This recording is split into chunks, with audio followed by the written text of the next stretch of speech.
मिनश्शैतानिर्रजीम बिस्मिल्लाहिर्रहमानिर्रहीम। अस्सलाम वालेकुम नादरीन, मैं हूं शाहिद मलिक और आप देख रहे हैं Pakistan take off. Pakistan take off के तमाम नादरीन को खुश आमदीद। नादरीन, आज हम जिस मौजू पर बात करने वाले हैं, यह पाकिस्तान टेक ऑफ की एक एक्सक्लूसिव वीडियो होगी। एक ऐसी वीडियो जिससे पहले आपने नहीं देखी होगी। नादरीन, आज हम आपको एक ऐसी चीज़ दिखाने जा रहे हैं जो इससे पहले आपने नहीं देखी, ज़मीन पर मौजूद नहीं है। ये एक्सक्लूसिव है और अनफॉरगेटेबल होगी आपके लिए। नाज़रीन, जो चीज़ हम आपको दिखाने जा रहे हैं ये इस ज़मीन का हिस्सा नहीं है। नाज़रीन, ये अनोखी चीज़ एक ऐसा पत्थर है जिसको शहाबे साकब कहा जाता है। नाज़रीन, जानते हैं कि आसमान से एक जब तारा टूटता है तो एक लंबी लकीर की तरह ज़मीन की तरफ तेज़ी से रश करता है और अपने साथ बहुत सारी गैसें खारिज कर रहा होता है, बहुत ज़्यादा आग खारिज कर रहा होता है। ये तारा जब टूटता है तो हिंदू लोग इसके ऊपर यकीन रखते हैं कि जब भी कोई विश करोगे तो आपकी पूरी होगी। नाज़रीन, अब आपको दिखाते हैं वो टूटा हुआ तारा, वो शहाबे साकब। मेरे साथ चलें, अगर डॉक्टर साहब आपको दिखा सकें तो। नाज़रीन, ये है वो शहाबे साकब, वो टूटा हुआ तारा। नाज़रीन, इसके खदोखाल से आप अंदाज़ा कर सकते हैं कि ये आम लिहाज से तोड़ना मुश्किल है, आप इसको तोड़ नहीं सकते हैं। ये उसका एक छोटा सा पत्थर है जो मैं आपको दिखा रहा हूँ, और ये वो हमारे इस एरिया के पत्थर हैं जो आप देख सकते हैं। नाज़रीन, ये वाले वो पत्थर हैं जो आप इस ऐसे नॉर्मल हाथ से आप तोड़ सकते हैं, मगर इस पत्थर को तोड़ना या काटना नामुमकिन है या बहुत मुश्किल हो सकता है। ये पत्थर एक ऐसा पत्थर है जो आसमान से गिरा, और जब ये गिरा तो इसके अंदर छोटे छोटे सुराख, अगर डॉक्टर साहब इस तरफ आप दिखा सकें तो इसके अंदर छोटे छोटे सुराख हैं जो गैसों के अखराज की वजह से पैदा हुए हैं।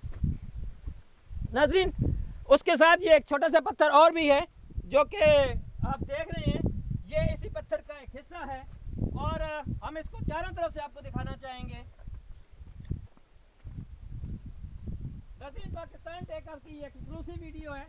हमने अपने बुजुर्गों से सुना है कि हमने इस पत्थर का जो महल वकूअ है या ये कब गिरा, यहाँ पे कब आया, इसके बारे में कोई नहीं जानता। इसके बारे में कोई साइंटिस्ट ही बता सकता है कि ये ज़मीन पर कब गिरा या यहाँ पर ये कैसे आया, मगर ये ज़मीन का हिस्सा नहीं है, और मैंने कम अज़ कम चकवाल में इस किस्म का पत्थर नहीं देखा। नाज़रीन, इसके अंदर छोटे छोटे सुराख हैं जो गैसों के अखराज की वजह से पैदा हुए, आग की वजह से पैदा हुए। इसके ऊपर ना है क्योंकि ये ऑलरेडी आग, इससे कहीं ज़्यादा गुना तेज आग इसके ऊपर चल चुकी है, खुद एक आग की मानद था।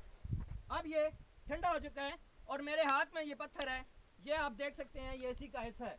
नाज़रीन, जब इसको आप इसकी आवाज़ सुने तो इसके अंदर आपको अंदाज़ा होगा। डॉक्टर साहब अगर करीब कैमरा ले आए तो ये फिंगर एंड की तरह, ये अंदर से इसके जो सुराख हैं ये उसकी वजह से ये पैदा होते हैं। और ये आज की पाकिस्तान टेक ऑफ की एक एक्सक्लूसिव वीडियो है। आप इसको पहले नहीं देखा होगा, या अगर कोई है तो आप हमारी मदद कर सकते हैं, आप हमारी रहनुमाई कर सकते हैं कि पाकिस्तान में इस तरह का कोई और पत्थर भी मौजूद है। ये अकलौता और वाहिद पत्थर है। नाज़रीन, आप इस पत्थर को भी आप देख लें, आवाज़ बहुत डिफरेंट है, जबकि उसकी आवाज़ में एक खनक है जिस तरह की म्यूज़िक की होती है। इसके ऊपर नाज़रीन डॉक्टर साहब भी बता रहे हैं कि लोहा और आग असर नहीं कर सकती, यानी आप नॉर्मल तरीके से इसको काटना या तोड़ना बहुत मुश्किल है, बल्कि नामुमकिन। नाज़रीन, इसका महल वकूअ कि ये कहाँ पे है, तो ये फरीद कसर चौक, एजेंसी चौक कहा जाता है, उससे तकरीबन 1 किलोमीटर फासले पर है। डोकाजिया से ये 500 मीटर के फासले पर है। इससे जो मेरे पीछे ये जगह आपको नज़र आ रही है, मेरे हाथ के इशारा डॉक्टर साहब आपको दिखा सकते हैं। इसके उस तरफ, क्योंकि ये बहुत गहराई में है, तो ये उस तरफ 500 मीटर के फासले पर डोकाजिया है। आप डोकाजिया से इस तरफ आ सकते हैं, डायरेक्ट हमारे घर के रास्ते से सीधा रास्ता इधर ही आता है। अब अगर मैं आपको इसकी मज़ीद व्यू देना चाहूँ तो डॉक्टर साहब से गुजारिश करूँगा कि मेरे साथ पीछे आएँ। अगर हम यहाँ से आपको मज़ीद रहनुमाई दे सकें तो।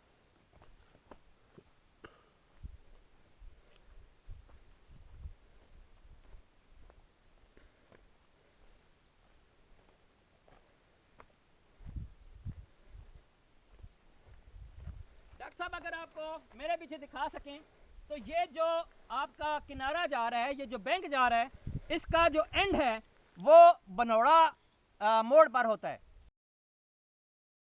حاجیاں کا رستہ آ جاتا ہے, پکی سڑک ہے, جبکہ یہ والا جو یہ ختم ہوتا ہے یہ بالکل روڈ کے ساتھ بہت گہرائی میں, وہاں سے یہ شروع ہوتا ہے اور اس طرف ڈیم پر آ کر ختم ہوتا ہے. آپ کسی سے بھی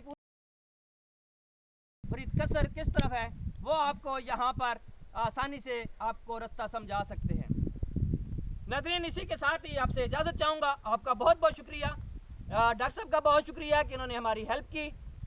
ناظرین, آپ سے گزارش کرتا ہوں کہ میری ہیلپ کیجئے, میری مدد کیجئے. پاکستان ٹیک آپ کو سبسکرائب کیجئے, شیئر کیجئے, لائک کیجئے اور کمنٹ کر کے بتائیے کہ آپ کو یہ ہماری کاوش کیسی لگی. آخر میں آپ کو اللہ حافظ کہتے ہوئے اجازت چاہتا ہوں. پاکستان زندہ باد, پاکستان پائندہ باد, پاکستان ٹیک آف.